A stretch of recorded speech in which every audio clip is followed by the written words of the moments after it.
Halo semuanya, jumpa lagi bersama saya Christian Sutantio di channel Jendela Sains.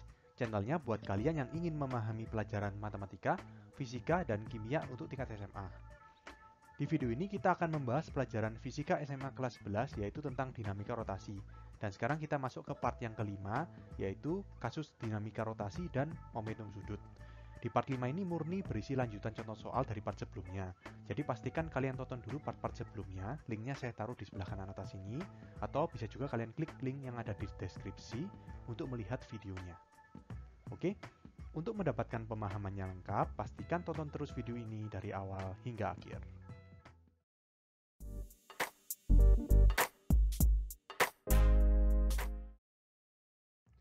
Sebelum kita mulai, jangan lupa klik subscribe dengan menekan tombol merah di sebelah kanan bawah ini, dan jangan lupa pencet belnya agar kalian tidak ketinggalan video-video terbaru dari kami. Oke, langsung kita mulai ya. Oke, kita ke soal berikutnya.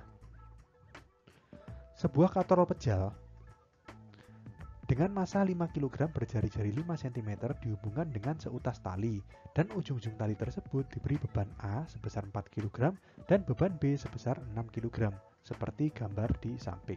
Tentukan A percepatan benda dan B tegangan masing-masing tali. Oke? Nah, sama seperti soal sebelumnya, kita gambar dulu gaya-gayanya. Yang pertama di sini ada W, misalkan di sini WA, di sini WB. Lalu di sini ada tegangan tali T, dan di sini juga tegangan tali T. Nah, sekilas soal ini sebenarnya mirip dengan apa yang kalian pelajari di kelas 10, yaitu waktu dinamika partikel. Tetapi waktu itu, katrolnya kan dianggap licin, katrolnya diabaikan masanya. Masih ingat ya, ada kata-kata seperti itu ya. Sedangkan ini, katrolnya diketahui masanya 5 kg. Oke, dan di sini katrolnya berputar. Kalau katrolnya berputar, maka konsekuensinya adalah tegangan tali di kiri tidak sama dengan tegangan tali di kanan. Kalau yang di kelas 10 dulu kan katrol dianggap licin, terus masanya diabaikan. Artinya tegangan tali di kiri dan di kanan dianggap sama. Oke. Nah, kalau sekarang tidak sama. Sehingga kita harus kasih keterangan di sini TA dan TB. Oke. Sampai sini paham ya? Nah, terus berikutnya tentukan percepatan benda. Kita lihat dulu, sistem ini bergeraknya kemana. Nah, beban A masanya berapa? Beban A masanya 4 kilo. Beban B masanya 6 kilo. Jadi logikanya pasti beban B turun, beban A naik. Seperti itu. Jadi di sini arahnya adalah seperti ini. Lalu untuk mencari percepatan dan tegangan masing-masing tali, kita tinjau setiap benda. Jadi ada tinjau benda A, tinjau benda B, dan tinjau katrol. Ini mirip dengan saat kalian di kelas 10. Oke, jadi kita bagi istilahnya wilayahnya ya. Yang wilayahnya benda A itu adalah ini wilayahnya. Ya, saya benar ini adalah wilayah benda A. Terus ini adalah wilayahnya katrol. Nah, perbatasannya di sini. Ini katrol. Sedangkan yang ini adalah wilayahnya benda B. Oke, langkah selanjutnya kita mulai dari benda A. Benda A geraknya kemana? Ke atas, translasi ya. Jadi benda A, dia bergerak ke atas, translasi.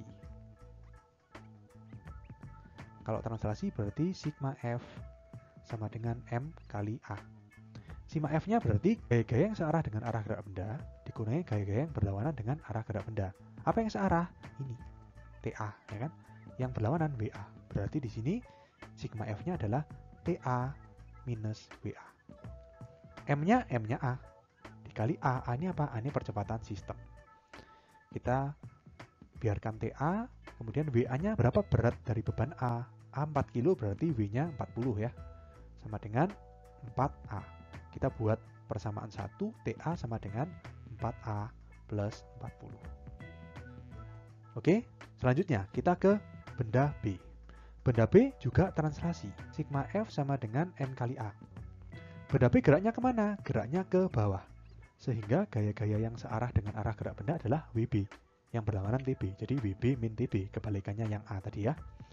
Berarti di sini WB min TB sama dengan MB dikali A. WB berapa? Masanya benda B 6 kilo berarti 60 ya. Min TB sama dengan 6A. Jadi kita buat persamaan TB sama dengan 60 min 6A. Oke? Kita sudah tinjau benda A, tinjau benda B, sekarang tinjau katrol. Katrol ini berbeda dengan A dan B. Kalau A dan B kan geraknya ke atas sama ke bawah, dia kan translasi. Kalau katrol ini berputar, berarti katrol adalah rotasi.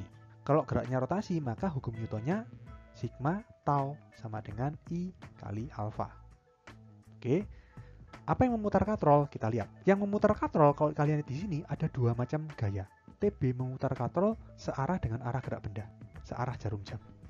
Sedangkan TA itu melawan, arahnya ke sini, berlawanan jarum jam, melawan gerak benda. Berarti TB min TA.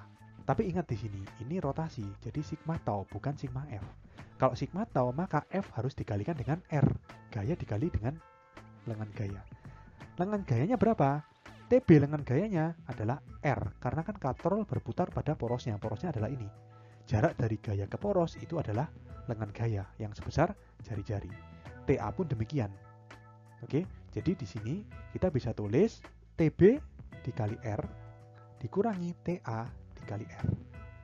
Atau kalau mau dipersingkat, langsung aja ya, menjadi TB min TA dikali R. Ya, jadi seperti ini.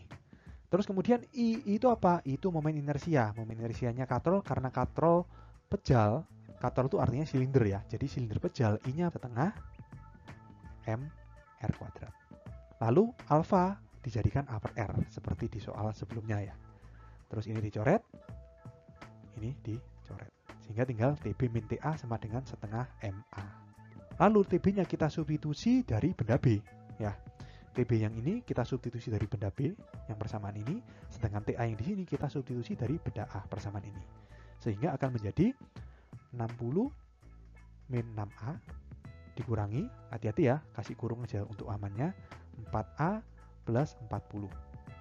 Sama dengan setengah, M-nya M katrol, berarti katrolnya masanya 5, percepatannya A. Jadi di sini 60 min 6A min 4A min, hati-hati ya, min masuk ke kurung itu masuk ke masing-masing, jadi min 4A min 40 sama dengan 5 per 2A. Oke, sehingga 60 dikurangi 40, 20 min 10A sama dengan 5 per 2A. Duanya kita kalikan ke kiri aja ya, jadi 40 min 20A sama dengan 5A. 40 sama dengan 25A, sehingga A sama dengan 40 per 25. Atau kalau kita hitung hasilnya adalah 1,6 meter per sekon kuadrat. Oke, jadi dari sini kita sudah bisa dapatkan percepatan benda sebesar 1,6 meter per sekon kuadrat. Lalu kita cari tegangan masing-masing tali. Kita substitusikan A ini ke TA dan TB. Didapatkanlah tegangan masing-masing tali. Jadi TA berapa, TB berapa. Kita masukkan nih. TA kan 4A plus 40. Berarti 4 dikali 1,6 ditambah 40. 4 dikali 1,6 hasilnya adalah 6,4 ya. 6,4 tambah 40 berarti 46,4 Newton. Sedangkan TB 60 min 6A. Jadi 60 min 6 kali 1,6. Ya. 60 min 9,6. Atau hasilnya adalah 50,4 Newton. Oke, jadi di sini tegangan masing-masing tali. TA sebesar berapa? 46,4 Newton dan TB sebesar 50,4 Newton. Kita ke soal berikutnya. Seorang penari balet berputar dengan kecepatan 3 putaran per detik dengan kedua lengannya direntangkan. Pada saat itu, momen inersia penari tersebut 8 kg meter kuadrat. Kemudian, kedua lengan dirapatkan sehingga momen inersianya mengecil ya, menjadi 2 kg meter kuadrat. Tentukan frekuensi putaran penari tersebut sekarang. Nah, untuk mengerjakan soal yang seperti ini, inilah gunanya hukum kekekalan momentum sudut. Oke? Masih ingat tadi? L1 sama dengan L2. I1 omega 1 sama dengan I2 omega 2. Ya, sebelum kita masukkan rumus, kita data dulu biar nggak susah. Apa artinya 3 putaran per detik? 3 putaran per detik itu menunjukkan frekuensi. Jadi kita tulis ya, F1 sama dengan 3 putaran per detik. Putaran per detik itu juga bisa kita rubah menjadi hertz, jadi 3 hertz. Kan frekuensi adalah jumlah putaran dalam 1 sekon. Oke, jadi kalau 3 putaran dalam 1 sekon ya berarti 3 hertz. Oke, kemudian di sini diketahui pada saat itu momen inersia penari berarti I1 ya, 8 kg meter kuadrat. Kemudian kedua lengan dirapatkan sehingga momen inersianya berarti I2 menjadi berapa di situ? 2 kg meter kuadrat. Yang ditanyakan adalah frekuensi putaran sekarang, berarti F2-nya berapa? Oke. Ngerti ya? Jadi kita pakai rumus apa? Kita pakai rumus L1 sama dengan L2. I1 omega 1 sama dengan I2 omega 2. Nah, di sini kita belum tahu omeganya. Bagaimana mencari omega? Masih ingat, omega sama dengan 2pi F. Oke, jadi kalau omega 1 ya 2pi F1.